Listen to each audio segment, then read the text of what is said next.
So hello बच्चा party, कैसे हो आप सब लोग। आई थिंक आप सब बढ़िया हो गए। तो आज हम आपके लिए एक इंपॉर्टेंट इन्फॉर्मेशन लेकर आए हैं, जहां पर क्या है, क्लास 12 की हम बायोलॉजिकल सीरीज स्टार्ट करने वाले। इसमें क्या करेंगे, हम चैप्टर 1 से लेकर 12 तक, आई मीन 13 तक, जितने भी हमारे बायोलॉजी में चैप्टर हैं उन सबको 1 बाय 1 कवर करेंगे। साथ ही जैसे ही चैप्टर कवर होगा उसके साथ हम क्या करेंगे, उसके पीवाईक्यू लाएंगे, यानी मोस्ट इंपोर्टेंट क्वेश्चन जो पेपर में मोस्टली रिपीटेड होते हैं या पेपर में जो प्रीवियस पेपर में आए हुए होते हैं, तो उसको भी हम सोल्व करेंगे 1 बाय 1। आप अब दिसंबर आ गया, ठीक है, अब लास्ट टाइम चल रहा है। अब क्या करना है, हमें जमकर प्रैक्टिस करनी है, क्योंकि पेपर बहुत नजदीक है। अब नहीं पढ़ेंगे तो कब पढ़ेंगे। तो इस इंफॉर्मेशन को सबके पास शेयर भी करना। और आज हम इसी के साथ अपना फर्स्ट चैप्टर स्टार्ट करने वाले हैं। तो फर्स्ट चैप्टर का क्या नाम है, sexual reproduction in flowering plants. इसको हम पढ़ेंगे। इस चैप्टर को हमने मेनली 2 पार्ट में बांटा है। पहले पार्ट में हम क्या करेंगे, 3 टॉपिक को पढ़ेंगे, flower fascinating organ, pre fertilisation structure and events and pollination. हम इन 3 टॉपिक को आज कवर करेंगे आज के इस वीडियो में। तो स्टार्ट करते हैं आज का हमारा पहला topic, flower fascinating organ of angiosperm. ये क्या है, आज का हमारा टॉपिक है। तो flower has 4 walls.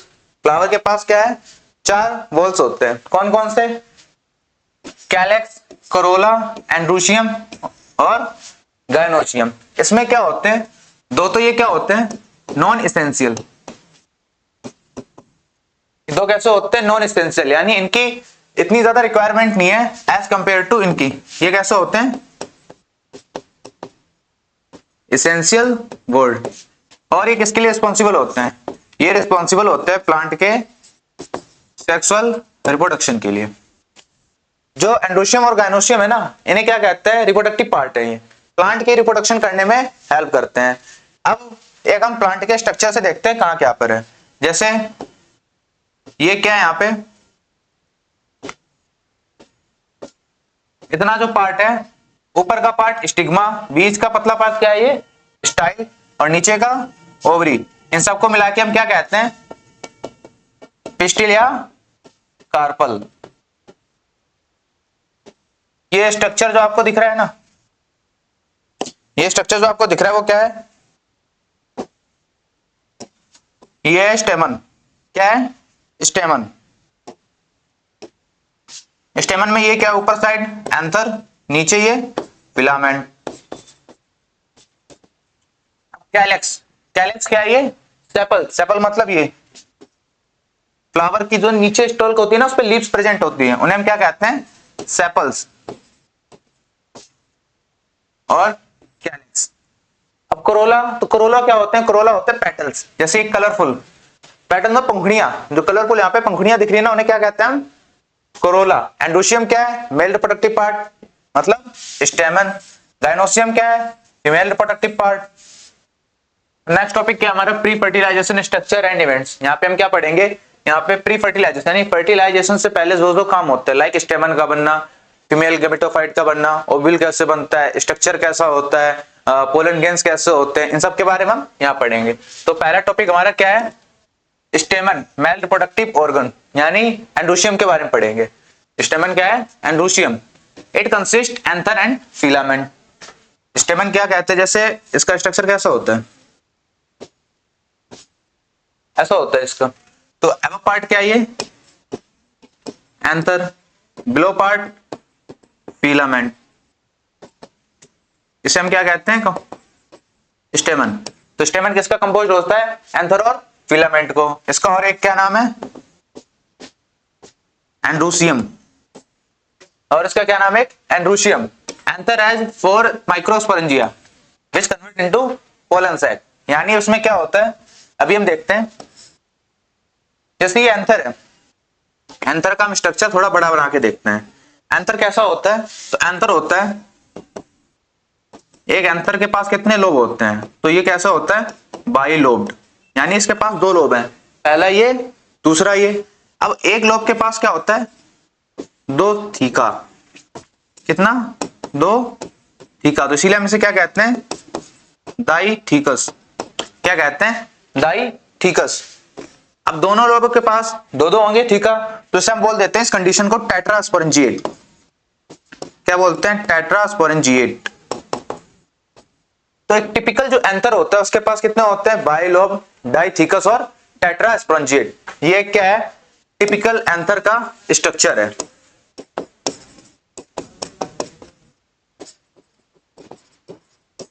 Typical anther के each microsporangium has microspore mother cell which undergo meiosis to form pollen grain। अब यानी इनमें क्या करेंगे, ये फर्दर किसमें डेवलप होंगे, माइक्रोस्पोर मदर सेल में। माइक्रोस्पोर मदर सेल से क्या कन्वर्ट होंगे, पोलन ग्रेन्स में। इसे हम नेक्स्ट पेज में देखते हैं कि कैसे होते हैं। तो एक ये एंथर का स्ट्रक्चर, एंथर का स्ट्रक्चर कि कैसे वो टेट्रास्पोरेंजिएट होता है ना, टेट्रास्पोरेंज कंडीशन क्या होता है, जैसे एंथर का स्ट्रक्चर ऐसा होता है तो उससे हम ट्रांसवर्सनल काटते हैं, तो उसके ऊपर वाला जो बाइसेप स्ट्रक्चर है ना वो हम यहाँ पे देखते हैं। तो क्या होता है, द लेयर ऑफ माइक्रोस्पोरेंजियम, यानी माइक्रोस्पोरेंजियम की लेयर कैसे होती है। एक चीज और आपको बता देता हूं कि यहाँ पे जो एंथर होता है ना, एंथर के पास होता है स्पोरेंजिनियस टिश्यू, इसके अंदर स्पोरेंजिनियस टिश्यू।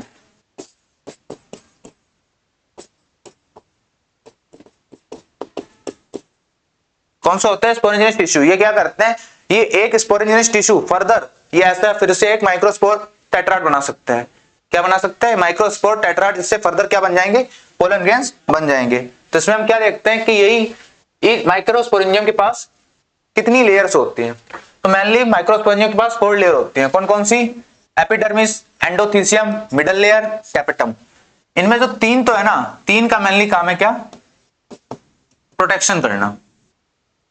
जैसे क्या है, ये अंतर का स्ट्रक्चर है टेट्रास्पोरेंजिएट, बीच में ये क्या है, कनेक्टिव टिश्यू है। अभी चारों लेयर को कैसे दिखाया गया है और थोड़ा बड़े में दिखाया गया। सबसे जो आउटर मोस्ट लेयर है वो कौन सी है, आउटर मोस्ट लेयर कौन सी है, एपिडर्मिस। उसके अंदर एक और लेयर आती है सेकंड नंबर पे, वो कौन सी है, एंडोथीसियम। फिर आती है मिडल लेयर्स। अच्छा, मिडल लेयर्स कितनी लेयर की बनी हुई होती है, तो ये 2 से 3 लेयर की बनी हुई होती है। यानी इसके अंदर कितनी लेयर होती है, 2 से 3 लेयर होती है। फिर सबसे इनर मोस्ट लेयर कौन सी होती है, टैपेटम। कैसी होती है, इनर मोस्ट लेयर। अच्छा, इस इनर मोस्ट लेयर का काम क्या है, बाकी 3 का तो पता चल गया, प्रोटेक्शन काम करना है। बट टैपेटम का क्या काम है, तो टैपेटम का मेनली काम है नरिशमेंट प्रोवाइड करना। क्या करना, नरिशमेंट प्रोवाइड करना। किसे प्रोवाइड करना, डेवलपिंग पोलन ग्रेन्स को। किसे प्रोवाइड करना, डेवलपिंग पोलन ग्रेन को नरिशमेंट प्रोवाइड करना। किसका काम है, ये टैपेटम का काम है।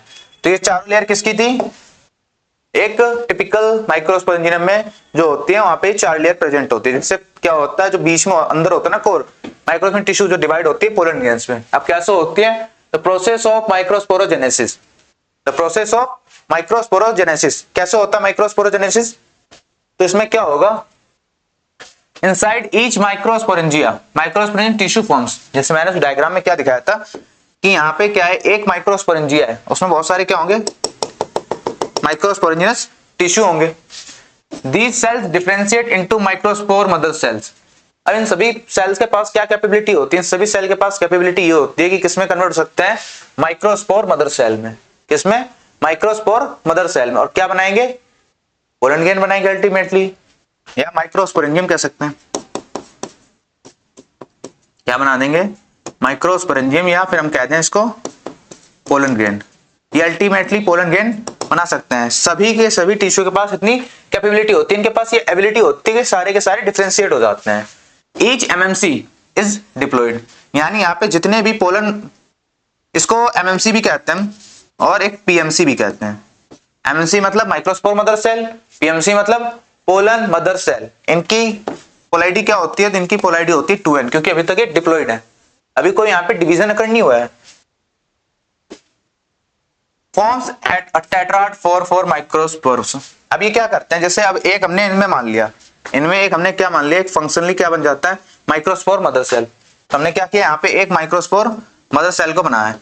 अब यहाँ पे ये क्या करते हैं, ये करते हैं मियोसिस डिवीजन। अच्छा, मियोसिस डिवीजन पता है ना क्या होता है, रिडक्शनल डिवीजन। यहाँ पे क्या होता है, पोलैरिटी चेंज होती है। अब एक से किस में कन्वर्ट हो जाएंगे, 2 में। ये फर्स्ट मियोसिस था, उसके बाद फिर से एक मियोसिस होता है जिसे हम क्या कहते हैं, मियोसिस सेकेंड। इसमें क्या होते हैं, 2 से ये 4 बन जाते हैं। कितने बन जाते हैं, 2 से 4। इनको हम क्या कहते हैं, माइक्रोस्पोर टेट्राड। ये क्या बनाते हैं, माइक्रोस्पोर टेट्राड। यहाँ पे क्या बनता है, माइक्रोस्पोर टेट्राड। अब इसमें चारों जो बने हैं ना माइक्रोस्पोर, वो चारों के चारों फंक्शनली होते हैं। चारों कैसे होते हैं, चारों के चारों फंक्शनली होते हैं, मतलब सभी के सभी वर्क करेंगे। ऐसा नहीं है कि यहाँ पे कोई डिजनरेट हो जाए या खत्म हो जाए, ये चारों करेंगे क्या, वर्क करेंगे। अरेंज इन, या तो बाइलेटरल पैटर्न में अरेंज होते हैं। Next, each microspores separates and develop into pollen grain, यानी ये सभी के सभी माइक्रोस्पोर क्या करेंगे, अभी ये डेवलप होंगे किसके अंदर, पोलन ग्रेन्स के अंदर। क्लियर है ना। यहाँ पे याद रखना, क्वेश्चन ऐसे कभी कभी पूछा जाता है, क्योंकि जो हम आगे हम पढ़ेंगे एक मेगास्पोरोजेनेसिस, उसमें क्या होता है, जो फीमेल है ना उसमें डिजनरेट हो जाते हैं। तो इसमें याद रखना कि चारों के चारों क्या रहते हैं, फंक्शनली रहते हैं, और क्या बनाते हैं, पोलन ग्रेन्स बनाते हैं। क्या बनाते हैं, पोलन ग्रेन्स। अब हम किसके बारे में पढ़ेंगे, तो पढ़ेंगे अब पोलन ग्रेन्स के बारे में। पहले देखते हैं इसका स्ट्रक्चर। स्ट्रक्चर कैसा है, स्ट्रक्चर ऑफ पोलन ग्रेन। तो पोलन ग्रेन का स्ट्रक्चर कैसा है, स्पेरिकल, मतलब राउंड है, गोल है, with a diameter of 25 to 50 micrometre. इसका डायमीटर कितना है, 25 to 50 micrometre. Covered by 2 layers, इसमें क्या होती हैं, 2 लेयर्स प्रेजेंट होती हैं। जैसे एक टिपिकली किसका है, पोलन ग्रेन का स्ट्रक्चर है।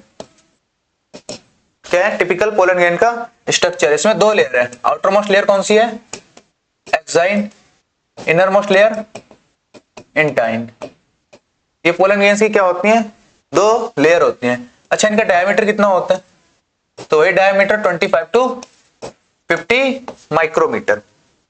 शेप पता चल गया आपको, कैसा है, स्पेरिकल है। डायमीटर कैसा होता है, 25 टू 50 मीटर। हाँ, एक और चीज है कि इसका जो पोलन ग्रेन्स का कलर होता है ना, वो कैसा है, येलोइश कलर। कैसा होता है, येलोइश कलर, यानी येलो इन कलर। ज्यादातर मोस्टली आपको जो पोलन ग्रेन होंगे वो येलो मिलेंगे। एंड इनकी जो स्मेल होती है ना, वो थोड़ी सी प्लीजेंट होती है। मतलब आपको जैसे कभी पोलन ग्रेन देखना है, बेसिकली पाउडर के रूप में प्रेजेंट होता है।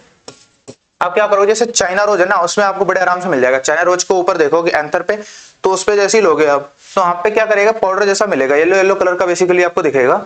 उसे करोगे तो उसकी स्मेल बहुत बेकार होती है, थोड़ा अनप्लीजेंट सी होती है, अच्छी नहीं लगती। तो वहां से आप देख सकते हो बड़ी इजीली से। नेक्स्ट टॉपिक है, आई मीन लेयर, एक्साइन। अब पोलन ग्रेन की जो लेयर होती है एक्साइन, एक्साइन कैसी है, तो ये टफ है और आउटर मोस्ट लेयर है, थोड़ी सी हार्ड लेयर है। और कहा है हार्ड लेयर कैसी होगी, ज्यादातर मोस्टली क्या होती है, आउटर मोस्ट लेयर होती है। Mad up of sporopollenin, mad up of sporopollenin. अच्छा, स्पोरोपोलिन, ये क्वेश्चन यहां से पूछा जाता है कि जो एक्साइन लेयर बनी होती है किसकी बनी हुई होती है, तो एक्साइन लेयर किसकी बनी हुई होती है, स्पोरोपोलिनिन।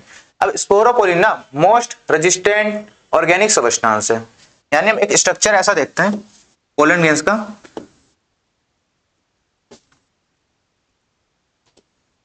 इसमें आपको ज्यादा अच्छे समझ में आएगा।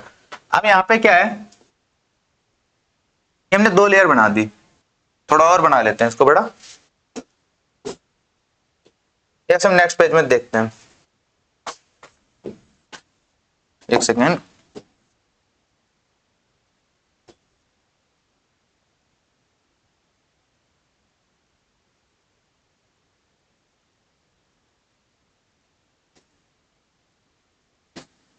ये क्या होगी, इसकी लेयर।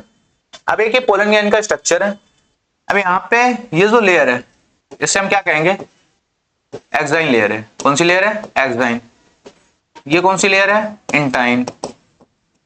एक ये पोलन ग्रेन का स्ट्रक्चर, जो आउटर मोस्ट लेयर कौन सी है, तो वो एक्साइन है। इनर मोस्ट लेयर कौन सी है, तो इंटाइन है। अब आप सोचोगे कि ये मैंने कैसा स्ट्रक्चर बना दिया, क्योंकि हमने क्या पढ़ा, जो एक्साइन है वो कैसी है, थोड़ी टफ लेयर है। यानी कैसी लेयर है, हार्ड लेयर है, थोड़ी सी हार्ड लेयर है। और ये किससे बनी हुई है, मैन ये किससे बनी है, स्पोरोपोलिनिन।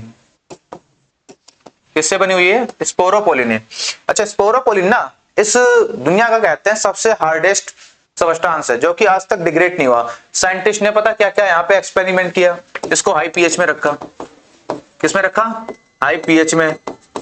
फिर हाईली एसिडिक मीडियम में रखा कि वहां पर ये डिग्रेड हो सके, वहां पर भी नहीं हुआ। प्रेशर में भी रखा ज्यादा, और किसमें रखा, अल्कलाइन मीडियम में भी रखा। तो ये जो लेयर है ना स्पोरोपोलिनिन की, ये कैसे भी डिग्रेड नहीं हो पाई। तो अभी तक का क्या कहते हैं कि सबसे ये क्या है, हार्डेस्ट लेयर है। और ये किसमें हेल्प करती है, कि जब भी पोलन गेन को हम प्रिजर्व करना चाहे ना, कि अगर हम पोलन गेन को बचा के रखें आगे काम आएगा, तो ये जो लेयर है ना उसमें भी हमारी क्या करती है, हेल्प करती है। किसमें? पोलन गेन की प्रिजर्वेशन करने में। अब अगर इतनी हार्ड लेयर है तो यहाँ पे जो अंदर पोलन गेन्स बनेंगे, क्या बनेंगे अंदर? Pollen gains. वो बाहर कैसे आएंगे? तो आपने देखा होगा जो उसमें जो लेयर है ना थोड़ी डिसकंटिन्यूअस मैनर में बनी हुई है, यानी कहीं तो एकदम है, फिर खाली सी है बीच में ये जगह। तो इससे जो खाली जहां पे स्पोरोपोलिनिन क्या होती है, अब्सेंट होती है, उसे हम क्या कहते हैं? जर्म पोर। क्या कहेंगे? जर्म पोर। जैसे यहां पर है, यहां पर, यहां पर, ये क्या है? जर्म पोर। जर्म पोर वो जगह है जहां पे स्पोरोपोलिनिन लेयर अब्सेंट हो, तो वहां से क्या होते हैं? पोलन गेन डाइसेंस होते हैं। डाइसेंस होके क्या करते हैं? वो निकल जाते हैं। एंड अब देखते हैं इंटाइन लेयर। तो इंटाइन कैसी होती है? इसकी इनर लेयर होती है। कैसे होती है? इनर लेयर होती है। और किसकी बनी हुई होती है? तो ये जो लेयर बनी होती है वो सेलुलोज और पैक्टिन की बनी हुई होती है। किसकी बनी होती है? सेलुलोज और पैक्टिन की बनी हुई होती है। साथ साथ ये जो लेयर होती है ना, कौन सी? इंटाइन। ये कैसी होती है? ये सॉफ्ट होती है लेयर। देखते हैं इसमें हम।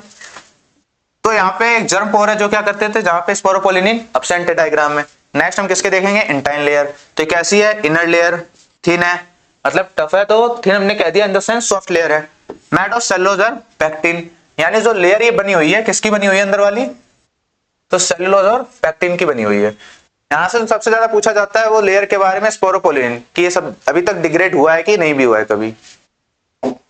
नेक्स्ट हम देखते हैं सेल इनसाइड, यानी पोलन ग्रेन में सेल्स भी प्रेजेंट होती हैं। पोलन ग्रेन में 2 सेल प्रेजेंट होती हैं। उन सेल का नाम क्या? अच्छा, तो पहली सेल का नाम क्या है? Vegetative cell. क्या नाम है? Vegetative cell. दूसरा का जनरेटिव सेल। तो vegetative mature cell pollen grain 2 cell, यानी जो मैच्योर जो पोलन ग्रेन हो जाते हैं उनके पास कितना होता है? 2 सेल बन जाती हैं। कौन कौन सी सेल बन जाती हैं? तो एक वेजिटेटिव सेल, दूसरा जनरेटिव सेल। वेजिटेटिव सेल कैसी होती है? तो ये लार्ज होती हैं, मतलब इनका जो सेल का साइज है वो क्या होता है? लार्ज होता है। अबंडेंट साइटोप्लाज्म, और इसे कह सकते हैं डेंस साइटोप्लाज्म। इनके पास साइटोप्लाज्म बहुत ज्यादा होता है, मतलब हाईली अमाउंट में प्रेजेंट होता है।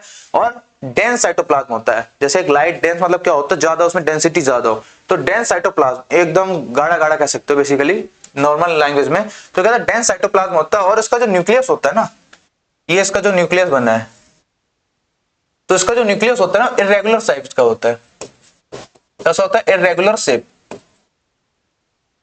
न्यूक्लियस कैसा होगा? इरेगुलर शेप का होगा। नेक्स्ट कौन सी है? Generative cell. ये कैसी है? ये स्मॉल साइज में है। Divide later into two form 2 male gametes. ये क्या करती है? बाद में 2 सेल में डिवाइड हो जाती है। लेकिन हम यहाँ पे देखते हैं जनरेटिव सेल प्रेजेंट कहाँ होती है। तो जनरली हम क्या कहते हैं? जनरेटिव सेल है ना, क्या करती है? फ्लोट करती है।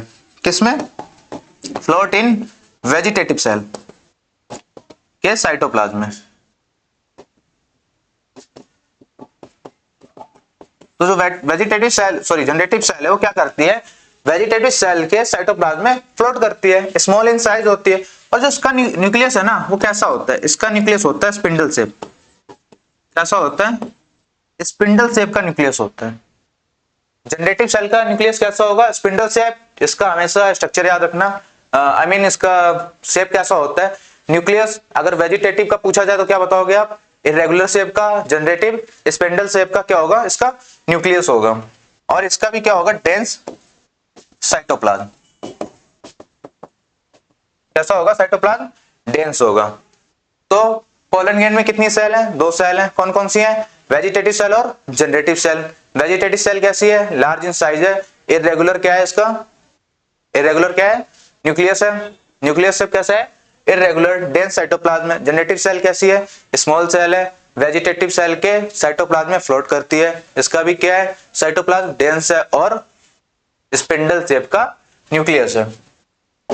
नेक्स्ट हम देखते हैं पोलन सप्लीमेंट। नेक्स्ट टॉपिक क्या है? पोलन सप्लीमेंट, यानी पोलन गेंस का जो, अब वो पोलन गेंस तो बन गए, पोलन गेंस का तो प्रोडक्शन हो गया। हाँ, एक पॉइंट और रह गया इसमें। कि कुछ सेल क्या करते हैं, टू सेल स्टेज में डिवाइड होते हैं। किसमें डिवाइड होते हैं? Two cell stage. Two cell stage में क्या होता है, जैसे इसमें क्या बन गई, वेजिटेटिव सेल और जनरेटिव सेल। जो हमने अभी पढ़ा वो क्या था, टू सेल स्टेज। तो मेजोरिटी प्लांट यानी ऑलमोस्ट 60% प्लांट्स, 60% प्लांट्स क्या करते हैं कि इसी सेल्ड स्टेज में ये क्या कर देते हैं, डाइसेंस कर देते हैं। क्या कर सकते हैं, डाइसेंस कर लेते हैं, यानी ब्रस्ट हो जाते हैं, निकल जाते हैं, ऊपर फट जाते हैं, रिलीज हो जाते हैं। मोस्टली 60%, 60%। उधर जाके क्या करेंगे, आगे का काम, उधर जाके डेवलप होंगे। क्या करें, दो बनाएंगे, दो मेल गैमेट्स। कितने बनाएंगे, दो मेल गैमेट्स। नेक्स्ट है थ्री सेल स्टेज। कौन सा, थ्री सेल्ड स्टेज। इसमें क्या होता है थ्री सेल्ड स्टेज में, तो इसमें ये होता है रेस्ट ऑफ ऑल, बचे कितने, 40%। तो 40% क्या, जो एंजियोस्पर्म प्लांट है वो क्या करते हैं थ्री सेल स्टेज में, यानी जनरेटिव सेल वहां पे क्या होती है, डिवाइड होती है। कौन सी cell, generative cell. Generative cell divide होकर कितने मेल गैमेट प्रोड्यूस करेगी, तो दो मेल गैमेट्स प्रोड्यूस करेगी। कितने, दो। अभी क्या करेंगे, जैसे ये रिलीज होंगे ना तो बस स्टिग्मा पे जाएंगे और पोलन ट्यूब बना के ओव्यूल के पास पहुंच जाएंगे। जब टू सेल स्टेज आता है तो वहां पर क्या होता है कि ये रिलीज हो जाते हैं और मेल गैमेट्स बनते नहीं है। बट जब थ्री सेल स्टेज होते हैं तो मेल गैमेट्स उधर ही बन जाते हैं। आप देखते हैं पोलन सप्लीमेंट, पोलन गेन तो बन गए, लेकिन अब पोलन गेन से सप्लीमेंट की तरह कैसे यूज होता है, यानी एक टैबलेट के फॉर्म में, सिरप की फॉर्म में कैसे यूज होता है। तो pollen grains are rich in nutrients. जो पोलन ग्रेन्स होता है वो किसमें रिच होते हैं, तो न्यूट्रिएंट्स में रिच होते हैं। क्या क्या उनके पास होता है, उनके पास होता है प्रोटीन्स, विटामिन, मिनरल्स। क्या क्या होता है, protein, vitamin, minerals and amino acid. इसमें पोलन ग्रेन क्या होते हैं, रिच होते हैं। तो इसी के वजह से क्या होता है, pollen grains use in making pollen tablets, syrups and health supplement. इसके वजह से क्या बनता है, तो पोलन सप्लीमेंट बन जाते हैं, यानी टैबलेट बना देंगे, सिरप बन जाता है, और जितने भी हेल्थ सप्लीमेंट है वो बना लेते हैं। लेकिन क्या होता है, अगर इसका एक्सेसिव कंजप्शन हो जाए, मतलब ज्यादा हम खा लें तो क्या होगा, तो कुछ बीमारी होगी, जैसे पोलन एलर्जी। पोलन एलर्जी भी हो सकती है। इसके साथ साथ और क्या हो सकता है, तो मेंटल रिटार्डेशन। क्या होगा, मेंटल रिटार्डेशन भी हो सकता है। हमारा दिमाग काम नहीं करेगा, उसके में क्या हो जाएगी, एडिक्शन सी हो जाएगी। क्या हो जाएगी, एडिक्शन सी हो जाएगी। अच्छा, जो पोलन सप्लीमेंट है ना, उनका मोस्टली यूज कहाँ होता है, तो मोस्टली यूज होता है वेस्टर्न कंट्री में। कहाँ पे होता है, वेस्टर्न कंट्री में। अब पोलन सप्लीमेंट का यूज कौन करता है, ये भी तो क्वेश्चन है ना भैया, कि पोलन सप्लीमेंट का सबसे ज्यादा यूज कहाँ करता है या कहाँ होता है, कौन करते हैं इसमें। तो सबसे ज्यादा जो यूज करते हैं ना, वो करते हैं एथलीट्स। कौन करते हैं, एथलीट्स। या फिर एथलीट्स करेंगे, या फिर हॉर्स रेसिंग होती है ना, हॉर्स रेसिंग होती है, तो उसमें जो ना हॉर्स को पोलन सप्लीमेंट दिया जाता है। ये क्या करता है, इंस्टेंट एनर्जी प्रोवाइड करने का काम करता है। जिससे क्या होता है, हॉर्स या एथलीट की ना परफॉर्मेंस पहले से बढ़ जाती है। जब परफॉर्मेंस बढ़ जाएगी तो यहाँ पे घोड़ा क्या करेगा, एक्स्ट्रा ऑर्डिनरी परफॉर्म करेगा ना। हॉर्स रेसिंग में नॉर्मल से क्या होगा, एक्स्ट्रा ऑर्डिनरी परफॉर्मेंस करेगा। तो अब के टाइम पे ये क्या कर दिया गया है, इसे बंद कर दिया गया है। तो पोलन सप्लीमेंट का वेस्टर्न कंट्री में बहुत ज्यादा यूज होता है। नेक्स्ट देखते हैं पोलन एलर्जी। अब पोलन एलर्जी क्या होता है, पोलन एलर्जी क्या होता है, तो क्या होता है, पोलन के वजह से एलर्जी होना। अब जैसे देखते हो ना आप बहुत सारे कि हमें इससे एलर्जी है, इससे एलर्जी है। तो कुछ लोगों को जो हाईली सेंसिटिव पीपल होते हैं, उनको पोलन गैस से भी क्या होती है, एलर्जी होती है। आप कहोगे भैया पोलन तो हमारे पास कैसे आएंगे, तो पोलन क्या होते हैं, जब विंड पोलिनेशन से, विंड पोलिनेशन में आगे पढ़ेंगे, तो उसमें क्या होता है, जब पोलन ब्रश होते हैं, डाइसेंस होंगे तो क्या होंगे, पोलन ग्रेन रिलीज होंगे। वो क्या जाएंगे, वो एयर में जाएंगे। जब एयर में जाएंगे तो हम भी तो एयर से ही सांस लेते हैं ना, तो पोलन ग्रेन क्या जाते हैं, हमारे अंदर जाते हैं। तो कुछ पीपल जो उससे क्या होते हैं, उनको इससे एलर्जी होती है, तो उनको कौन सी प्रॉब्लम होती है, अस्थमा एंड ब्रोंकिट्स। अस्थमा एंड ब्रोंकिट जैसी mostly of the pollen grain से क्या होता है, रेस्पिरेटरी प्रॉब्लम होती है। कौन सी प्रॉब्लम, रेस्पिरेटरी प्रॉब्लम, जो रेस्पिरेशन से रिलेटेड हो, उससे ये क्या होगी, यहाँ पे प्रॉब्लम होगी। अब सबसे पहले जो पोलन एलर्जी देखा गया था इंडिया में, वो कैसे देखा गया था, एक टाइम क्या हुआ था कि इंडिया में वीट की कमी होगी, तो उसने क्या किया था, वीट को इंपोर्ट किया था। जब हमने किसको इंपोर्ट किया, वीट को, वीट को इंपोर्ट किया तो हमारे साथ एक आया था, उसके साथ यानी पार्थिनियम, जिसे हम क्या कहते हैं, कैरेट ग्रास। क्या आया था, पार्थिनियम कैरेट ग्रास। इससे क्या हुआ, जैसे ही हमारे देश में हमने क्या लिया था, वीट को इंपोर्ट करवाया था, तो उस टाइम इसके साथ क्या आ गया, पार्थिनियम। इसके वजह से क्या हुआ, उस टाइम जब हमने ग्रो किया ना, तो इससे पोलन से बहुत ज्यादा एलर्जी होने लगी। यहाँ पे क्या हुआ, बहुत ज्यादा लोग इससे बीमार होने लगे, पोलन एलर्जी होने लगी। तो पार्थिनियम पहला यहाँ पे केस इंडिया में देखा गया था कैरेट ग्रास से। नेक्स्ट देखते हैं पोलन वायबिलिटी। क्या देखेंगे, पोलन वायबिलिटी। अच्छा, पोलन वायबिलिटी होता क्या है? तो pollen viability refers to the period of for which pollen grains remain function and capable for germination. यानी यहाँ पे क्या कहना चाह रहा है, जब पोलन वायबिलिटी है ना, पोलन वायबिलिटी क्या होता है, वायबिलिटी मतलब होता है कि कोई कब तक अपना काम परफॉर्म कर सकता है। यहाँ पोलन की बात हो रही है, तो पोलन ना कब तक फंक्शनल रह सकते हैं, मतलब जैसे वो डाइसेंस हुए, डाइसेंस होने के बाद उनके पास कब तक कैपेबिलिटी है कि वो फर्टाइल कर सके या अपने ओव्यूल जर्मिनेशन कर सके, पोलन टिप का जर्मिनेशन करे, कब तक, तो उस पीरियड को क्या कहते हैं, पोलन वायबिलिटी। क्या कहते हैं, pollen viability. Viability depends upon temperature and humidity. Temperature and humidity, अच्छा जो पोलन ग्रेन्स की वायबिलिटी होती है ना, किस पे डिपेंड होती है, टेम्परेचर एंड ह्यूमिडिटी पे। कैसा टेम्परेचर होगा, कैसी ह्यूमिडिटी होगी, उस पर भी क्या होता है, डिपेंड होता है। नेक्स्ट है क्राइजो प्रिजर्वेशन। इससे पहले हम देखते हैं जैसे कुछ प्लांट होते हैं लाइक वीट, राइस, मैज, इनमें क्या होता है, इनकी पोलन वायबिलिटी जनरली 30 मिनट्स की होती है। कितनी, 30 मिनट। यानी एक बार ये डाइसेंस हो गए, अगर एक बार ये डाइसेंस हो गए, उसके बाद 30 मिनट तक तो क्या हो गए, ये वाइबल होंगे। अगर वो अपने फीमेल रिप्रोडक्टिव पार्ट पे यानी स्टाइल पे अगर पहुंच गए 30 मिनट के अंदर, विद इन 30 मिनट, तब तो ये क्या कर देंगे, जर्मिनेट कर पाएंगे, अदरवाइज वो जर्मिनेट नहीं कर पाएंगे। तो कुछ ऐसे प्लांट होते हैं जिनमें कई बार 3 मंथ भी होते हैं, जैसे लेग्यूमिनस है ना, जितने भी प्लांट, भिंडी की फैमिली, सोलेमिनस, पोटैटो की फैमिली, पोटेसी, इनमें क्या होता है, इनकी जो वायबिलिटी होती है ना, ऑलमोस्ट 3 मंथ की होती है। यानी एक बार रिलीज हुए और 3 महीने तक उनके पास क्या होता है, वायबल की पावर होती है। अब हम देखते हैं क्राइजो प्रिजर्वेशन। अब इसमें क्या होता है कि हम अगर पोलन ग्रेन को प्रिजर्व करना चाहे, हमें सोचते हैं उसकी अगर वायबिलिटी बिना खत्म किए उसको क्या करें, हम प्रिजर्व करें। अब आपको पता है कि जो पोलन की आउटरमोस्ट लेयर वो किससे बनी हुई है, स्पोरोपोलिनिन, जो कि डिग्रेड नहीं होती। तो हम यहाँ करते हैं, हम क्या, क्राइजो प्रिजर्वेशन। हम क्या करते हैं, पोलन ग्रेन्स को नाइट्रोजन के अंदर प्रिजर्व करते हैं। कितने डिग्री सेल्सियस में, तो 196 डिग्री सेल्सियस। और कौन सी नाइट्रोजन यूज होती है यहाँ पे, यहाँ पे होती है लिक्विड नाइट्रोजन। कौन सी नाइट्रोजन, लिक्विड नाइट्रोजन यहाँ पे यूज होती है। टेम्परेचर याद रखना, -196 डिग्री सेल्सियस पे इसे क्या करते हैं, स्टोर करते हैं। इससे क्या होता है, इसकी लॉन्ग पीरियड ऑफ टाइम तक ना क्या होता है, इसकी वायबिलिटी लूज नहीं होती। अच्छा, हम नेक्स्ट अपना टॉपिक देखते हैं, पिस्टिल, जिसे हम क्या कहते हैं, गायनोशियम। पिस्टिल और इसे और क्या कहते हैं, गायनोशियम। तो पिस्टिल किस किस से बना हुआ होता है, तो पिस्टिल में क्या होता है, फीमेल रिप्रोडक्टिव पार्ट है। क्या है, पिस्टिल फीमेल रिप्रोडक्टिव पार्ट है, किसका, फ्लावर का। तो पिस्टिल क्या है, यहाँ पे स्टिग्मा, स्टाइल और ओवरी, किसका बना हुआ होता है, स्टिग्मा, स्टाइल, ओवरी। जैसे पार्ट्स ऑफ पिस्टिल है ना, किससे बना होता है, स्टिग्मा, स्टाइल, ओवरी। अच्छा, इन तीनों को कंबाइनियम क्या कहते हैं, तो इन तीनों को कंबाइनियम कार्पल भी कहते हैं, पिस्टिल या कार्पल। जैसे चाहे पिस्टिल बोलो चाहे कार्पल बोलो आप।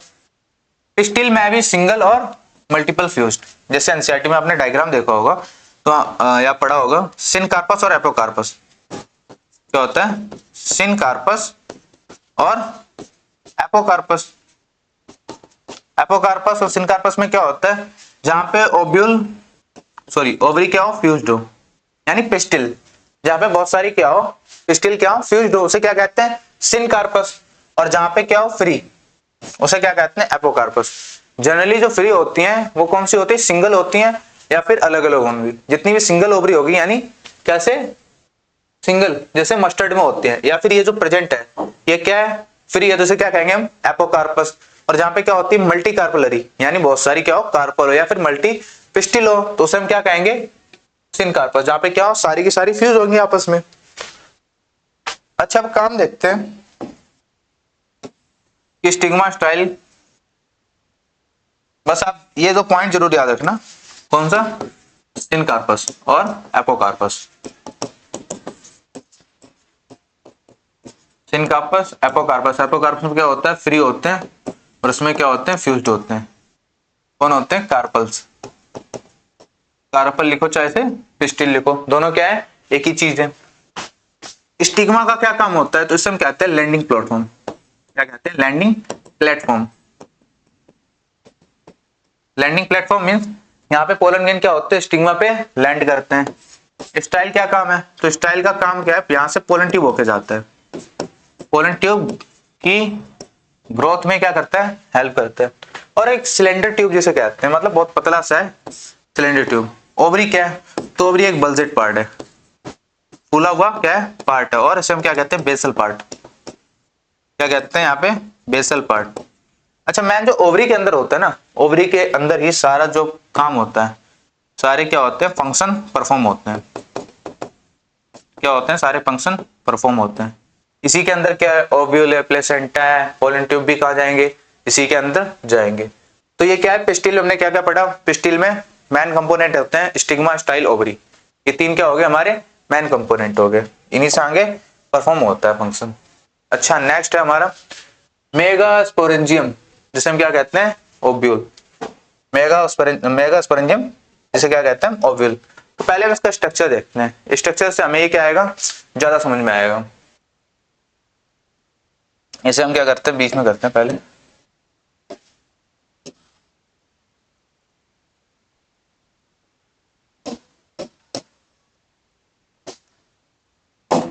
हम यहाँ पे देखते हैं जो मेगास्पोरेंजियम, ये कैसा ओव्यूल है, इसका नाम है एनाटोर्पस ओव्यूल। कैसा है, एनाटोर्पस ओव्यूल। कैसा ओव्यूल है, एनाटोर्पस ओव्यूल है। अब क्या होता है, जैसे हमने इसका डायग्राम रफली हम बनाते हैं एक बार।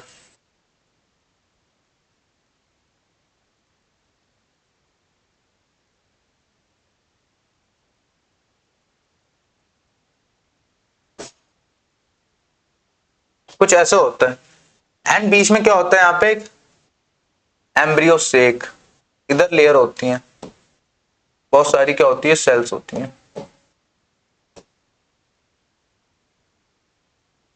अब यहाँ पे कैसा स्ट्रक्चर होता है, एक सेकेंड।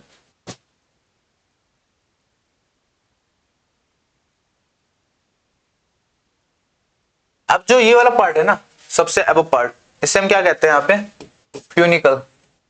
क्या कहते हैं, फ्यूनिकल। दिख रहा है ना ये वाला पार्ट, ये वाला पार्ट दिख रहा है, फ्यूनिकल। कलर चेंज करते हैं एक बार, ये वाला पार्ट, इसे क्या कहते हैं, फ्यूनिकल कहते हैं, जो इससे अटैचड होता है। यहाँ से यहाँ क्या होगा, प्लेसेंटा इससे अटैच होगा। कौन सा पार्ट होगा, फ्यूनिकल। फ्यूनिकल के नीचे क्या आता है, हाइलम। क्या आता है, हाइलम। हाइलम क्या है, एक जंक्शन है। हाइलम कहाँ है, यहाँ पे प्रेजेंट है, ये हाइलम, ये रहा। हाइलम क्या है, एक जंक्शन है, जो किससे और किससे कनेक्ट कराता है, तो ये कराता है फ्यूनिकल को, किससे कनेक्टेड करता है, ओवरी से। किससे करता है, ओवरी से कह लो, चाहे आप ओव्यूल से यहाँ कह लो, यहाँ ओव्यूल कह लो, वो ज्यादा सही रहेगा। किससे और किसका कनेक्शन बनाता है, तो फ्यूनिकल से कनेक्शन किसका बनाता है, ओव्यूल का ये कनेक्शन बनाता है। नेक्स्ट हम क्या देखते हैं, ये लेयर। ये क्या देख रहे हैं, लेयर, जो इधर भी प्रेजेंट है। तो बाहर वाली को हम क्या कहते हैं, आउटर इंटीग्मेंट। क्या कहते हैं, आउटर इंटीग्मेंट। एंड उसके अंदर इनर इंटीग्मेंट। ये दो लेयर होती हैं, कौन कौन सी, आउटर इंटीग्मेंट और इनर इंटीग्मेंट। दिख रहा है क्या, एक सेकेंड।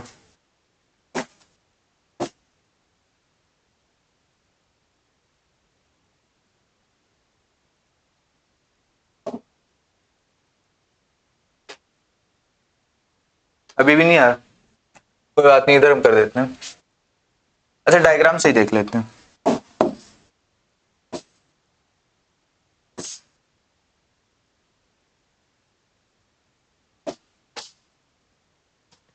अब ये जो दो लेयर है कौन कौन सी, आउटर इंटीगमेंट और इनर इंटीगमेंट, ये दो लेयर है आउटर इंटीगमेंट और इनर इंटीगमेंट, किसमें, ओव्यूल में। इन दोनों का काम क्या है, यहाँ पर इन दोनों का काम है प्रोटेक्शन प्रोवाइड करना। क्या करना, प्रोटेक्शन प्रोवाइड करना। ये क्या होती है, आफ्टर फर्टिलाइजेशन, यानी फर्टिलाइजेशन के बाद ये क्या करते हैं, तो फर्टिलाइजेशन के बाद किसमें इन्वॉल्व करते हैं, ये कन्वर्ट हो जाती है सीड की कवरिंग में। किसकी, सीड की कवरिंग में। न्यू सेलस, यहाँ पे क्या होता है, एम्ब्रियो के पास ये क्या उधर होता है, इधर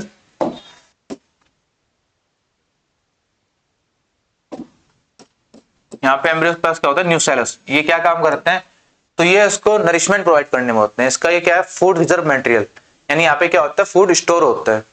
इनका मेनली क्या काम हो गया, फूड को रिजर्व करना। ये किसका काम है, न्यू सेलस का। एम्ब्रियो से क्या है, जहाँ पे ये फंक्शन पूरा परफॉर्म होगा। इसमें क्या होती है, सेल डेवलप्ड होती है और आगे का काम होता है यहाँ पे। तो आपको ये सारे पता चल गए। इस वाला जो यहाँ पे पार्ट होता है, यहाँ पे जो पार्ट है ये छोटा सा दिख रहा है, इसे क्या कहते हैं, माइक्रोपाइलर।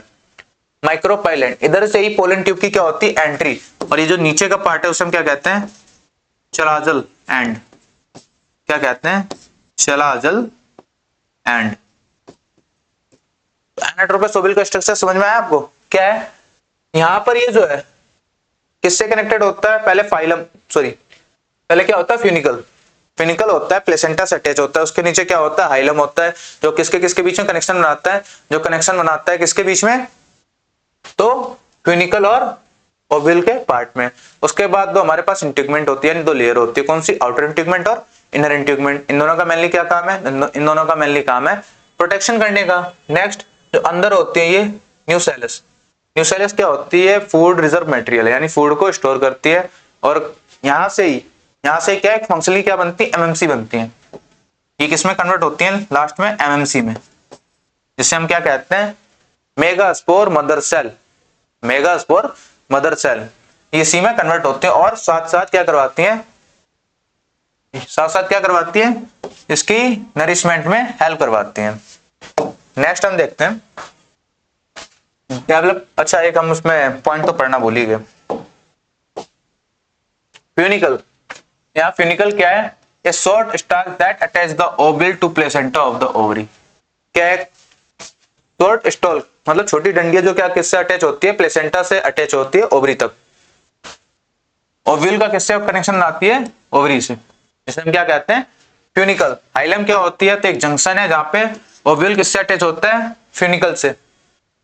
नेक्स्ट इंटीगमेंट। इंटीगमेंट क्या है, प्रोटेक्टिव लेयर है, स्मॉल ओपनिंग किसके लिए छोड़ती है, माइक्रोपाइल के लिए।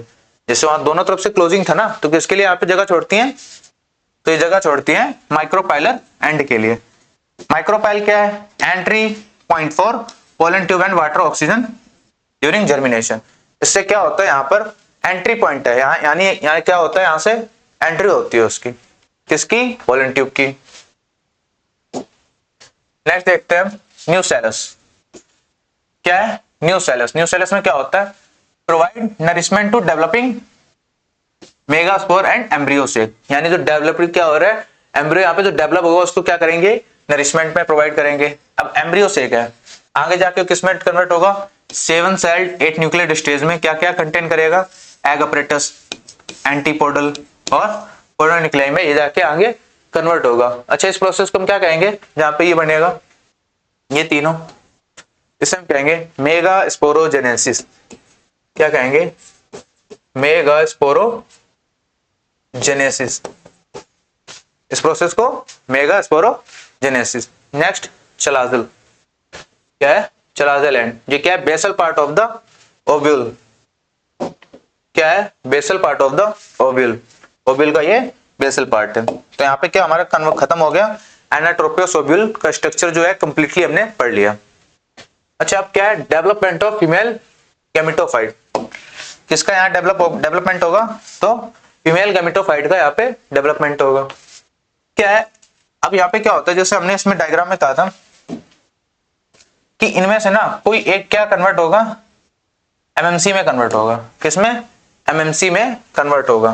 तो यहाँ पे एक हमने न्यूसेलस को ले लिया, ये किसमें कन्वर्ट होगा, एमएमसी में। तो यहाँ पे क्या करता है, मियोसिस डिवीजन। क्या करता है, मियोसिस डिवीजन। ये क्या है यहाँ पे MMC, इसकी पोलैरिटी क्या है अभी 2n है। क्या पोलैरिटी है 2n।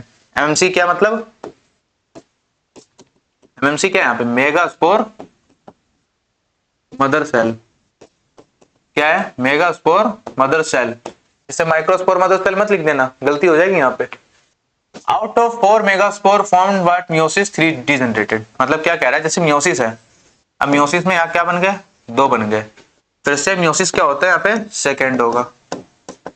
जैसे मियोसिस सेकेंड हुआ तो क्या हो गया 2 से किस में बन गई है 4 बन गए। अब माइक्रोस्पोर में यहाँ क्या होता था कि चारों के चारों फंक्शनल रहते थे। कैसे रहते थे, फंक्शनल रहते थे। बट यहाँ पे क्या होता है, इनमें से 3 क्या हो जाएंगे ये डिजनरेट। इनमें 3 क्या हो जाएंगे, 3 तो डिजनरेट हो जाएंगे, केवल एक क्या रहेगा, इनमें से एक ही रहेगा फंक्शनल। क्या रहेगा, इनमें एक फंक्शनल रहेगा, बाकी क्या हो जाएंगे डिजनरेट हो जाएंगे। Only one functional microspore develop into embryo sac, यानी इनमें से जो एक फंक्शनल है वो किसमें कन्वर्ट होगा एम्ब्रियोसेक में। तो the megaspore undergoes 3 meiotic division to produce एक न्यूक्लियाई। अब यहाँ पे क्या होगा, जो मेगास्पोर है ना ये कॉन्टिन्यूसली 3 में क्या करेगा 3 माइटोसिस डिवीजन करेगा। कौन सा मियोटिक, कौन सा करेगा माइटोटिक डिवीजन 3 बार करेगा, जो हम आगे पढ़ेंगे अभी। This nuclei arrange in 7 cell that nuclei stage, यानी जो हमने अभी पढ़ा कि वो तीनों कैसे कन्वर्ट होते हैं एम्ब्रोसेक में, तो वही यहाँ पर हम क्या है इस फॉर्मेशन में ये आएंगे। अच्छा हम डायग्राम की हेल्प से देखते हैं, एक सेकेंड।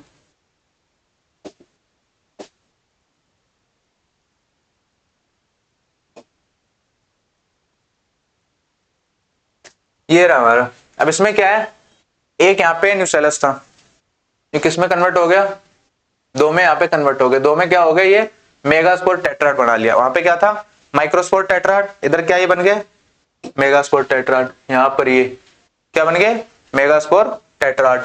मेगास्पोर टेट्राड में क्या होंगे 3 तो डिजनरेट हो जाएंगे, बचा क्या एक बचा यहाँ पे। यहाँ पे क्या है एक बचा,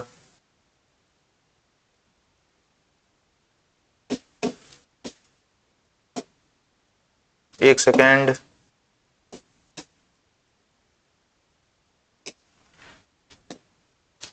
एक यहाँ पे क्या है न्यूसेलस है, ये किसमें हो गया 2 में कन्वर्ट हो गया। 2 के बाद ये बनाया क्या मेगास्पोर टेट्राड, जिसमें क्या होंगे 3 तो डिजनरेट हो जाएंगे, बचेगा क्या एक, क्या बचेगा एक बचेगा। और यहाँ पे कैसा है इसका स्ट्रक्चर ऑफ मैच्योर एम्ब्रियोसेक, यानी मैच्योर एम्ब्रियोसेक का स्ट्रक्चर कैसा होता है पहले ये देखते हैं। A typical angiosperm as egg apparatus, यानी इसके पास क्या होता है एग अपरेटस। एग अपरेटस पे क्या होता है, एक तो क्या होता है एक्स सेल और 2 सिनर्जिएट। अच्छा जब आप ये डायग्राम बनाएंगे, डायग्राम में देखेंगे तो वहां पे मैं एग अपरेटस बताऊंगा, तो आपको वहां पे बताना है कि किस किस से मिलकर बना हुआ होता है। तो यहाँ पे आप पहले पढ़ लो, एक एक्स सेल होंगे और क्या होंगे 2 सिनर्जिएट्स होंगे। सेंट्रल सेल, सेंट्रल क्या होगी लार्जेस्ट सेल होगी किसकी एम्ब्रियोसेक, जिसके पास क्या होंगे 2 पोलर न्यूक्लियाई होंगे, और बाद में क्या बनाएंगे फर्टिलाइजेशन के टाइम ये एंडोस्पर्म में कन्वर्ट होगा। और नीचे क्या होता है चलाजा के पास एंटीपोडल्स, इनको सेल को क्या कहते हैं जो चलाजा प्रेजेंट होते हैं तो उन्हें कहते हैं एंटीपोडल्स, जो क्या होते हैं लास्ट में प्रेजेंट होते हैं और ये डिजनरेट हो जाते हैं। कब डिजनरेट हो जाते हैं आफ्टर फर्टिलाइजेशन, आफ्टर फर्टिलाइजेशन।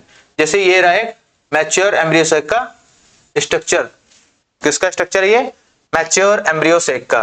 यहाँ पे क्या है लास्ट में antipodals, polar nuclei, central cell, egg apparatus, synergid, filiform apparatus.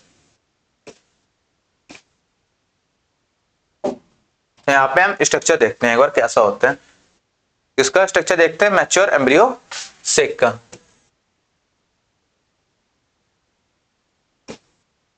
यहाँ पे क्या हो जाएंगी, ये कौन सा है चलाजा एंड, कौन सा एंड है ये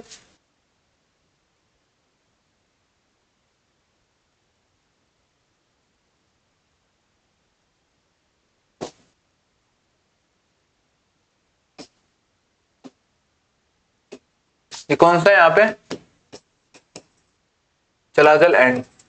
तो इन सेल को हम क्या कहेंगे, यहाँ पे जो 3 ये सेल बनी है, ये 3 सेल को हम क्या कहेंगे यहाँ पे एंटीपोडल्स, इनका नाम क्या होगा एंटीपोडल सेल। कौन सी सेल हो जाएंगी? Antipodal cell. अच्छा, बीच में क्या होता है? बीच में क्या होता है? Central cell. ये क्या होंगी? Central cell. इनके पास ये दो होंगे, इनको क्या कहते हैं? Polar nuclei. क्या बोलेंगे? Polar nuclei. जिनके पास दो न्यूक्लियाई है, यहाँ पे सेल एक है और न्यूक्लियस कितने हैं? दो हैं। नीचे क्या होता है? नीचे होता है फिलिफॉर्म अपरेटस। क्या होगा? Filiform apparatus.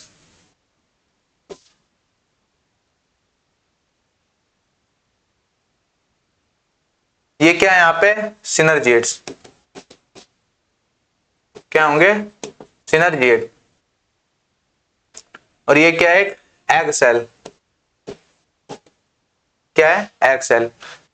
ये सिनर्जिएट्स दोनों ये रहे, ये क्या है? Egg cell. नीचे क्या है? ये फिलिफॉर्म अपरेटस। क्या है? Filiform apparatus. तो ये किसका हमने स्ट्रक्चर बनाया है? तो मैच्योर एम्ब्रियो सेक का। Mature embryo sac. अब यहाँ पे इनका काम क्या है? तो यहाँ पे एंटीपोडल सेल, सेंट्रल सेल, तो इस कंडीशन को क्या कहते हैं? 7 सेल्ड। सेल कितनी है? 7 और 8 न्यूक्लियाई। यहाँ पे सेल कितनी है? देखो 1 2 3 4 5 6 7, 3 3 6 और 1 7। लेकिन न्यूक्लियस कितने हैं? पोलर न्यूक्लियस है। सेंट्रल सेल के पास कितने हैं? 2 न्यूक्लियस है। तो कितने हो गए nucleus? 8 nucleus 7 cell. Filiform apparatus का क्या काम है? तो पोलन ट्यूब को गाइड करने का काम है। किसका? फिलिफॉर्म अपरेटस का। सिनर्जिएट्स क्या है? वैक्यूल, एक तरह से लार्ज सेल है जो उसको, अच्छा मैंने एक पॉइंट बताया था, एग सेल और सिनर्जिएट को क्या कहते हैं? दोनों को, एग सेल और सिनर्जिएट्स को क्या कहते हैं? इनको कहते हैं एग अपरेटस। क्या कहेंगे? Egg apparatus. किस किस को? एग सेल को और सिनर्जिएट्स को। इन दोनों को मिलाकर हम क्या कहते हैं? Egg apparatus. ये रहा हमारा पूरा मैच्योर एम्ब्रियो सेक का स्ट्रक्चर। ऐसे होता है। इसके बाद ये कहां जाता है? इसके बाद ये जाएगा डबल फर्टिलाइजेशन में। अच्छा, अब नेक्स्ट देखते हैं अब क्या है हमारा टॉपिक। तो अब हमारा टॉपिक है पोलिनेशन। किसका है? पोलिनेशन।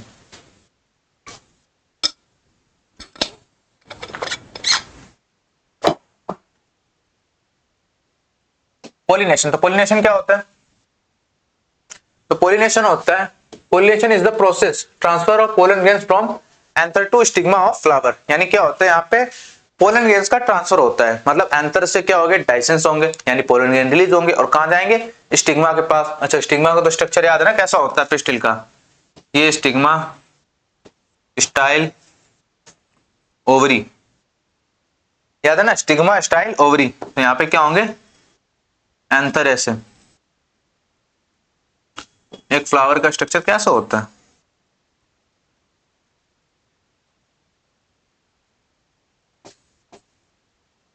इसी तरह का होता है ना। यहाँ पे क्या है? Stigma, style, ovary. तो पोलिनेशन में क्या होता है कि एंथर से क्या होगा? पोलन ग्रेन रिलीज होगा और कहां जाएगा? स्टिग्मा के पास। एंथर के पास क्या होगा? रिलीज होगा और कहां जाएगा? स्टिग्मा के पास ये जाएगा। तो इस प्रोसेस क्या कहते हैं? पोलिनेशन कहते हैं। अब पोलिनेशन कितने प्रकार के होते हैं? Types of pollination. तो मेनली यहाँ पे 3 टाइप्स के होते हैं पोलिनेशन। पहला क्या है? ऑटोगेमी। ऑटोगेमी तो क्या होता है? Transfer of pollen grains. किसका है? Transfer of pollen grains from anther to stigma of same flower. मतलब एक फ्लावर में क्या होता है? वहां पे क्या होगा? ट्रांसफर होगा। किसका? पोलन ग्रेन्स का स्टिग्मा पर। कैसा होना चाहिए? बट सेम फ्लावर होना चाहिए। सेम फ्लावर यानी फ्लावर कैसा होना चाहिए? बाइसेक्सुअल। कैसा होना चाहिए? बाइसेक्सुअल। यानी उस फ्लावर के पास क्या होना चाहिए? मेल रिप्रोडक्टिव पार्ट भी होना चाहिए और फीमेल रिप्रोडक्टिव पार्ट होना चाहिए। और ये करते क्या है? तो ये करते हैं सेल्फ पोलिनेशन। क्या करते हैं? Self pollination. क्या करते हैं? सेल्फ पोलिनेशन यानी सेम प्लांट पे होगा, इसलिए क्या कहेंगे? Self pollination. तो ये आ गया ना समझ में कैसा होता है? ऑटोगेमी क्या होता है कि फ्लावर सेम होना चाहिए। फ्लावर सेम होना चाहिए। सेम फ्लावर में क्या है? यहां से एंथर रिलीज होगा, स्टिग्मा के पास पहुंच जाएगा। उस प्रोसेस क्या कहेंगे हम? ऑटोगेमी। अच्छा, 2 टाइप के हमारे एनसीईआरटी में फ्लावर दिए गए, चेस्मोगेमस और क्लिस्टोगेमस फ्लावर। चेस्मोगेमस फ्लावर कैसे होते हैं? तो चेस्मोगेमस फ्लावर वो फ्लावर होते हैं जो बहुत क्या होता है, ओपन एक्सपोज्ड होते हैं।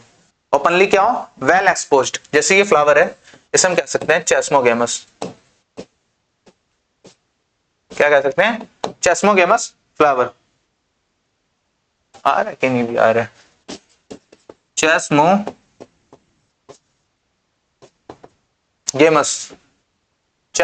फ्लावर है। यहाँ पे क्या है, वेल एक्सपोज्ड है। इसमें आपको क्या देखने को मिलेगा, मेल रिप्रोडक्टिव पार्ट भी इजीली दिख जाएगा, फीमेल रिप्रोडक्टिव पार्ट भी दिख जाएगा। तो इसमें चांसेस हो सकते हैं कि शायद क्रॉस पोलिनेशन हो जाए उस टाइम पे, कुछ ना कुछ, जैसे हम आउटब्रीडिंग डिवाइसेस में पढ़ेंगे शायद हम नेक्स्ट वीडियो में, कि यहाँ पे क्या होता है कि उसमें जैसे अगर ये डेवलप ना हो पाए टाइम पे, तो क्या होगा, यहाँ पे ये कर नहीं पाएंगे। तो इसमें कंडीशन होती है कि क्रॉस पोलिनेशन शायद हो जाए। बट क्या होते हैं, क्लिस्टोगेमस फ्लावर। कैसे? Cleistogamous flower. ये कैसे फ्लावर होते हैं? तो क्लोज्ड फ्लावर होते हैं, क्लोज्ड फ्लावर। एनसीईआरटी में डायग्राम दिया हुआ है यहाँ पर, ये नीचे, ये फ्लावर बिल्कुल क्लोज्ड होते हैं। आप कभी देखोगे तो इनमें जैसे बिल्कुल ओपन दिख रखे है ना, तो क्लोज होंगे। अब जब एंथर और स्टिग्मा उस फ्लावर में प्रेजेंट ही है और फ्लावर क्लोज है, तो इसमें कहीं भी क्या क्रॉस पोलिनेशन की चांस है? इम्पॉसिबल है। कैसा है? इम्पॉसिबल है, हो ही नहीं सकता। तो क्लिस्टोगेमस कैसे फ्लावर है, जहां पे वो फ्लावर कंप्लीटली क्लोज होता है, एंथर स्टिग्मा उसी में होता है। जब वो मैच्योर हो जाएगा, रिलीज करेगा, स्टिग्मा के पास जाएगा और वहां से फॉर्मेशन हो जाएगा। और चेस्मोगेमस में क्या है कि शायद उसमें पॉसिबिलिटी होती है कि वहां पे क्या हो, वहां पे क्या हो, क्रॉस पोलिनेशन हो सके, पॉसिबिलिटी है। नेक्स्ट टाइप क्या है? जिटेनोगेमी। नेक्स्ट टाइप क्या है हमारे पोलिनेशन का? Geitonogamy. Transfer of pollen grains from anther of flower, anther of one flower to stigma of another flower of same plant. Geitonogamy में क्या होता है, एक यानी पोलन ग्रेन का ट्रांसफर होगा but one flower to another flower, but क्या होना चाहिए, सेम प्लांट। जैसे हम यहां देखते हैं कि ये दोनों फ्लावर है, एक ये फ्लावर है और एक ये फ्लावर है। फ्लावर क्या है, सेम प्लांट पे है, फ्लावर तो सेम प्लांट पे है ना। तो सेम फ्लावर पे, जब सेम प्लांट पे फ्लावर का क्या हो, जब रिलीज करे तो उसी फ्लावर पे ना जाए, दूसरे फ्लावर पे जाके पोलिनेशन हो। मतलब क्या, जैसे कि हमने एक पेड़ बना दिया, डायग्राम ज्यादा अच्छा नहीं है, समझ लो। हमने क्या किया, इस फ्लावर से, जैसे क्या है, प्लांट तो सेम है ना, प्लांट तो सेम है, एक ही प्लांट पे है। यहां से क्या हो, पोलन ग्रेन रिलीज हुआ और नीचे गया, क्या हुआ, दूसरे के पास गया। तो कहते हैं हमें सेम फ्लावर में, मतलब क्या हुआ, सेम प्लांट में ट्रांसफर होगा, बट फ्लावर क्या होगा, फ्लावर दूसरा होगा, फ्लावर क्या होगा, दूसरा। अब इसे क्या कहते हैं, जेनेटिकली। यानी जेनेटिकली तो क्या करता है ये, सेल पोलिनेशन। सेल पोलिनेशन कैसे कर सकते हैं, क्योंकि यहाँ पे क्या है, प्लांट तो सेम ही है ना, यानी पेरेंट तो सेम ही है, उसी प्लांट के हैं। बट मैकेनिकली यानी फिजिकली हम देखने में क्या कर सकते हैं, यहाँ पे क्या हो रहा है, क्रॉस पोलिनेशन हो रहा है। क्या हो रहा है, क्रॉस पोलिनेशन हो रहा है। क्योंकि यहाँ पे किसकी जरूरत पड़ रही है हमें, पोलिनेटिंग एजेंट की, चाहे इंसेक्ट चाहे विंड, क्योंकि अपने आप तो गिर नहीं जाएंगे ना, यहाँ पे कोई ना कोई तो एजेंट चाहिए हमें ना, एजेंट या पोलिनेटर, एजेंट या पोलिनेटर में चाहिए ना करने के लिए। नेक्स्ट है जीनोगेमी, जो कैसा हमारा थर्ड टाइप। नेक्स्ट क्या हमारा, जीनोगेमी कैसा है, थर्ड पार्ट। इसमें क्या होता है, transfer of pollen grain from anther of one flower to stigma of another plant on different plant but same species. अब यहाँ पे क्या होता है, ये करते हैं क्रॉस पोलिनेशन। क्या करते हैं, क्रॉस पोलिनेशन। देखो real cross pollination, cross pollination कैसे दिखाते हैं, मतलब यहाँ पे क्या होता है कि प्लांट स्पीसीज सेम होनी चाहिए। प्लांट यहाँ पे क्या होगा, जैसे हमने ऐसे मान लिया, ये क्या है, मेल फ्लावर, ये क्या है, फीमेल फ्लावर। इसके पास सिर्फ मेल रिप्रोडक्टिव पार्ट है, इस फ्लावर के पास फीमेल रिप्रोडक्टिव पार्ट है। जब इनके पास पार्ट अलग अलग है तो यहाँ क्या होगा, एंथर रिलीज करेगा, यहाँ क्या आ जाएगा, स्टिग्मा के पास। जैसे लाइक इसका एग्जांपल क्या है, पपाया। पपाया को तो आप सबने देखा होगा नॉर्मली, तो उसमें क्या होते हैं, मेल और फीमेल प्लांट क्या दोनों अलग अलग है ना, सेम तो नहीं रहते ना, सेम में तो होते ही नहीं है, दो different different plant, but species तो एक ही है ना। अब ऐसा थोड़ी नहीं पपाया का गुआवा में करवा देंगे, तो यहाँ पे क्या है, स्पीसीज तो सेम ही रखेंगे ना। तो इसको हम क्या कहते हैं, जीनोगैमी। अब पढ़ते हैं एजेंट्स ऑफ पोलिनेशन। क्या पढ़ेंगे, एजेंट्स ऑफ पोलिनेशन, पोलिनेटिक एजेंट के बारे में पढ़ेंगे। तो पोलिनेटिक एजेंट मतलब जो पोलिनेशन को कराने में हेल्प करते हो। अब ये दो टाइप्स के होते हैं पोलिनेटिंग एजेंट, यहां पे हम लिखते हैं पोलिनेटिंग एजेंट, पोलिनेटिंग एजेंट या जैसे हम और क्या कहते हैं पोलिनेटर। मेनली दो टाइप्स के होते हैं, पहला एबायोटिक, पहले कैसे एजेंट होते हैं एबायोटिक एजेंट, दूसरे बायोटिक एजेंट, दूसरे कैसे होते हैं बायोटिक एजेंट। एबायोटिक एजेंट कैसे होते हैं, जनरली होते हैं नॉन लिविंग, जनरली कैसे होते हैं नॉन लिविंग, जो जिंदा ना हो। बायोटिक एजेंट कैसे होते हैं लिविंग। इसका एग्जांपल क्या हो जाएगा, जैसे बटरफ्लाई, बीज, बर्ड्स और सम एनिमल्स।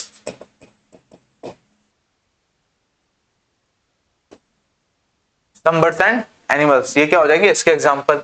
अच्छा, एबायोटिक के क्या एग्जांपल हो जाएंगे, water, wind etcetera. Water wind क्या हो जाएंगे एबायोटिक एजेंट। एबायोटिक एजेंट मतलब जो नॉन लिविंग हो, लाइक वाटर, एयर, ये क्या है लिविंग थोड़ी नहीं है। बायोटिक एजेंट कौन से हैं, जो लिविंग हो, लाइक बटरफ्लाई, बीज, एनिमल्स, बर्ड्स, ये सब क्या करा रहे हो पोलिनेशन में हेल्प करा रहे हो। तो हम यहाँ पहले किसके बारे में पढ़ेंगे, तो एबायोटिक एजेंट। एबायोटिक एजेंट में भी विंड पोलिनेशन, जिसे क्या कहते हैं अमीनोफिली, क्या कहते हैं अनीमोफिली। पोलन ग्रेन्स यहाँ पे कैसे होने चाहिए, यानी जब हम विंड पोलिनेशन कराएंगे तो पोलन ग्रेन्स कैसे होने चाहिए, तो pollen grains are light, dry, smooth and non sticky. यानी पोलिनेशन में जब पोलिनेशन कराएंगे और उसमें भी क्या कराएंगे, अगर हम विंड पोलिनेशन कराएंगे तो विंड पोलिनेशन में पोलन ग्रेन्स कैसे होने चाहिए, तो पोलन ग्रेन होंगे लाइट, यानी वेट क्या हो कम हो। ड्राई मतलब वेट ना, अगर मान लो वेट मतलब गीला, अगर जब गीले होंगे तो उनका क्या होगा वेट हाई होगा, इसकी वजह से क्या होते हैं ड्राई होते हैं। स्मूथ, स्टिकी ना हो, नॉन स्टिकी, सरफेस स्मूथ हो और कैसे हो नॉन स्टिकी हो। प्रोड्यूस इन लार्ज क्वांटिटी, क्या होते हैं लार्ज अमाउंट में प्रोड्यूस होते हैं। लार्ज अमाउंट में क्यों प्रोड्यूस होते हैं, क्योंकि एयर से हो रहे हैं ना, कहीं भी अगर मान लो एयर की डायरेक्शन चेंज होगी तो सब खत्म हो जाएंगे। इसके ना जो फर्टिलाइजेशन के भी चांस होते हैं ना वो कम होते हैं थोड़े से। स्टिग्मा कैसा होना चाहिए, तो स्टिग्मा होना चाहिए लार्ज, फेदरी और ब्रांच्ड। कैसा होना चाहिए, लार्ज होना चाहिए, फेदरी और ब्रांच। मान लो पोलन ग्रेन रिलीज हो गए, जब फेदरी होंगे तो उसमें क्या कर सकते हैं वो, जैसे आए तो उसे पकड़ सकते हैं ना, तो इसीलिए क्या होना चाहिए इसको फेदरी, लार्ज और ब्रांच होना चाहिए। अच्छा, जो विंड पोलिनेशन की फ्लावर है वो कैसे होने चाहिए, small, dull coloured, no nectar, no fragrance. यानी कैसे होंगे, प्लांट जनरली छोटे होते हैं, इनमें इनके कोई स्पेसिफिक कलर नहीं होते, मोस्टली कलरलेस प्लांट होते हैं, लाइक व्हाइट होते हैं, कोई ब्राइट कलर नहीं होते, जैसे रेड, पिंक, रोज, लाइक ऐसे प्लांट आपको जो भी विंड पोलिनेशन करते हैं वो ऐसे नहीं दिखेंगे, मोस्टली कलरलेस दिखेंगे। उनमें ना ही कोई खुशबू होगी, ना ही नेक्टर प्रेजेंट होगा। Anther are expose so wind can blow pollen easily. अब यहाँ पे इसमें क्या होते हैं एक्सपोज प्लांट होते हैं। एक्सपोज मतलब उसमें एंथर सामने दिखे, जब एंथर एक्सपोज होगा तभी तो उसे एयर क्या कर सकती है ले जा सकती है। अब इसके एग्जांपल क्या कॉमनली पाए जाते हैं, grass, cereals like maize, wheat, rice, sugar cane, coconut. किसमें, मेज यानी मक्का, व्हीट गेहूं, राइस चावल में, शुगर केन गन्ने खेती में, कोकोनट नारियल। इन सब में क्या होते हैं, इन सब में क्या होता है, ये जो विंड पोलिनेशन है ये होता है। नेक्स्ट है वाटर पोलिनेशन। कौन सा है, वाटर पोलिनेशन, जिसे हम क्या कहते हैं हाइड्रोफिली। क्या कहेंगे, हाइड्रोफिली। तो क्या होता है वाटर पोलिनेशन ना रेयर होता है। कैसा होता है, रेयर मतलब बहुत कम होता है, मोस्टली ऑफ द प्लांट्स में नहीं होता है। कितनी केवल करते हैं, most only 30 genera, only 30 genera ही क्या करती हैं वाटर पोलिनेशन करती हैं। Seen only in some aquatic plant, जैसे वेसनलेरिया, हाइड्रेलिया, जोस्ट्रा। ये तीन तो बहुत मैन स्पीसीज है जो क्या करते हैं वाटर पोलिनेशन करते हैं। Pollen grains are non sticky, इनमें भी क्या होना चाहिए नॉन स्टिकी, कलरलेस, वेट कम होना चाहिए। क्या होना चाहिए, नॉन स्टिकी, कलरलेस और वेट कम होना चाहिए। और इनके पास क्या होते हैं म्यूलिगेनियस लेयर। तो एक क्या होता है कि जब वाटर पोलिनेशन करेंगे तो वाटर के क्या है, जैसे कोई प्लांट है अपने सरफेस पे पोलन ग्रेन रिलीज कर रहा है, इधर फीमेल प्लांट है तो इस सरफेस पे होके ही जाएगा ना। अब क्या होना चाहिए, पोलन ग्रेन्स वेट नहीं होना चाहिए। तो पोलन ग्रेन्स को वेट से कौन बचाता है, तो एक लेयर होती है जिसे क्या कहते हैं, म्यूलिगेनियस। क्या कहेंगे हम, म्यूलिगेनियस। ये जो लेयर क्या करती है, इसे प्रोटेक्ट करती है ताकि क्या हो, वाटर से डैमेज ना हो, कौन, पोलन ग्रेन्स डैमेज ना हो। नेक्स्ट, पोलिनेशन अकर वाटर सरफेस। जैसे जो वाटर सरफेस पे जो प्लांट करता है उसे, जैसे इसका एग्जांपल क्या है, वेसलनेरिया। जो अंडर वाटर करता है वो क्या है, जोस्ट्रा। अब वाटर सरफेस का जैसे ये है कि यहाँ पे कोई प्लांट है, वाटर सरफेस पे आ गया और क्या किया, पोलन ग्रेन्स को रिलीज कर दिया। इधर क्या, जैसे इधर क्या है, दूसरा प्लांट है वो क्या कर लेगा, इसे एक्सेप्ट कर लेगा। अंडर वाटर में क्या होता है यहाँ पर कि क्या है, प्लांट यहाँ पर रिलीज कर दिया और इधर ये क्या करेगा, एक्सेप्ट करेगा। तो इनमें क्या होनी चाहिए, लेयर बहुत जरूरी है। लेयर भी क्या है, जरूरी। और यहाँ पे जो प्लांट होते हैं ना, जो अंडर वाटर करते हैं, वो थोड़े पास पास में होते हैं। जैसे क्या होते हैं, जो विंड पोलिनेशन करते हैं, जो विंड पोलिनेशन करते हैं, इंसेक्ट पोलिनेशन करते हैं, तो उनमें क्या होता है, प्लांट दूर हो कोई दिक्कत नहीं है, बट इनमें पास पास होना चाहिए क्योंकि वाटर फ्लो की वजह से कहीं और भी जा सकते हैं। नेक्स्ट, इनमें भी प्लांट फ्लावर कैसे होने चाहिए, फ्लावर स्मॉल होना चाहिए। कोई जरूरी नहीं है इनके पास कलर हो, ना नेक्टर होती है ना ही फ्रेग्रेंस होती है। ऑलमोस्ट ये सिमिलर होते हैं, बस क्या होते हैं कि वाटर पोलिनेशन बहुत कम होते हैं, तो ओनली 30 जनरा करते हैं। एक सेकेंड,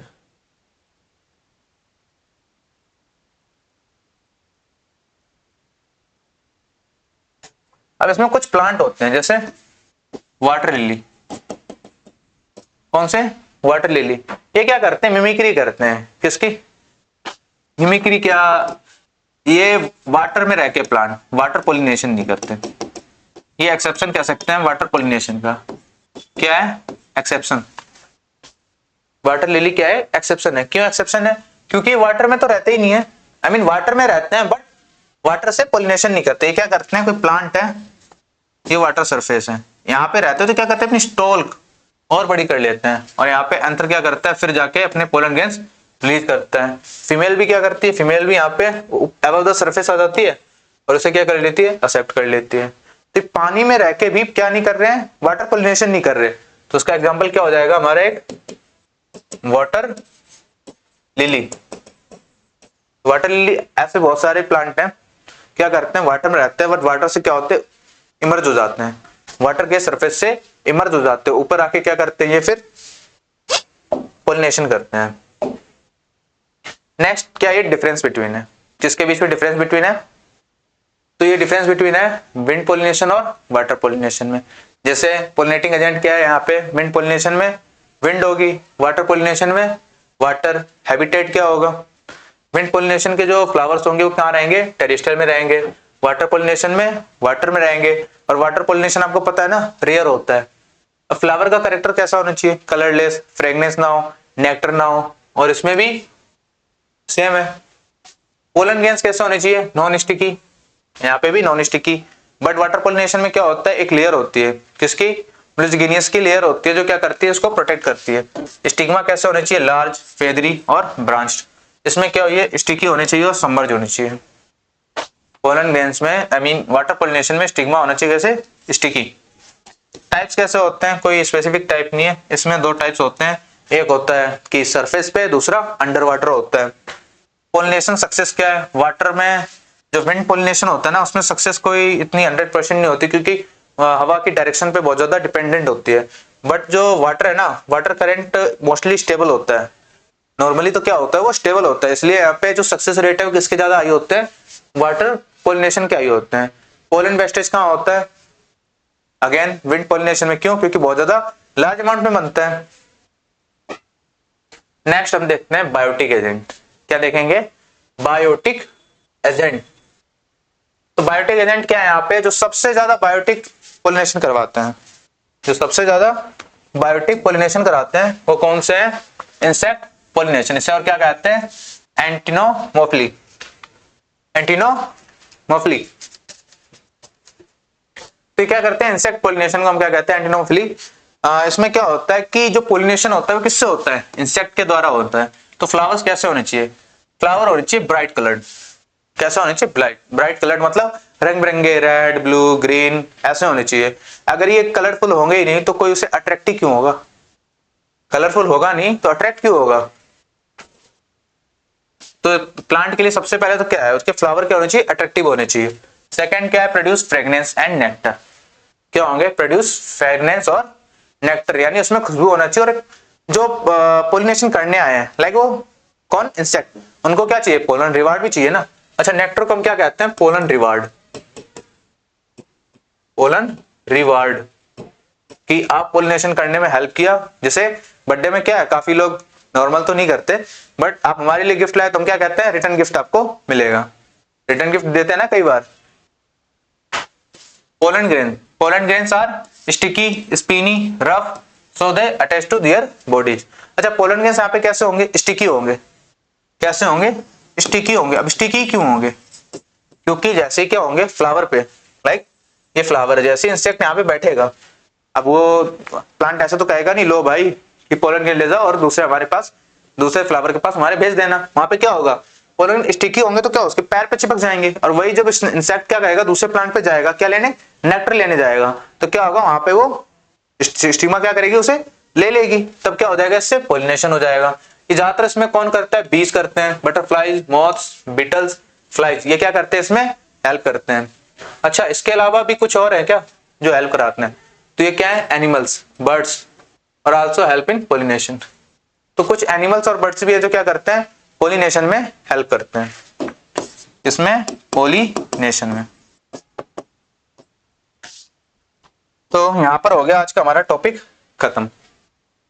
कल हम इसको फिर से एक नया वीडियो करेंगे, सेकंड पार्ट जो इसका है, फिर उसके बाद हम क्या करेंगे, इसके एमसीक्यू करेंगे। तो आई होप आपको ये वीडियो पसंद आई होगी। अगर पसंद आई है तो अपने दोस्तों के पास भेजना, क्योंकि अभी क्या चल रहा है, आपका लास्ट टाइम चल रहा है। अगर अभी आप नहीं पढ़ोगे तो कब पढ़ोगे, क्योंकि अब पेपर आने वाले हैं, तो इसीलिए वन शॉट चल रहा है, पीवाईक्यू भी चलेंगे, और लास्ट में पेपर टाइम आएगा तो हम मोस्ट इंपोर्टेंट क्वेश्चन भी और ज्यादा लेके आएंगे, जो रिपीटेड क्वेश्चन है, प्रीवियस ईयर क्वेश्चन सोल्व करेंगे। तो बने रहें, अच्छा लगे लाइक सब्सक्राइब जरूर करना। Thank you.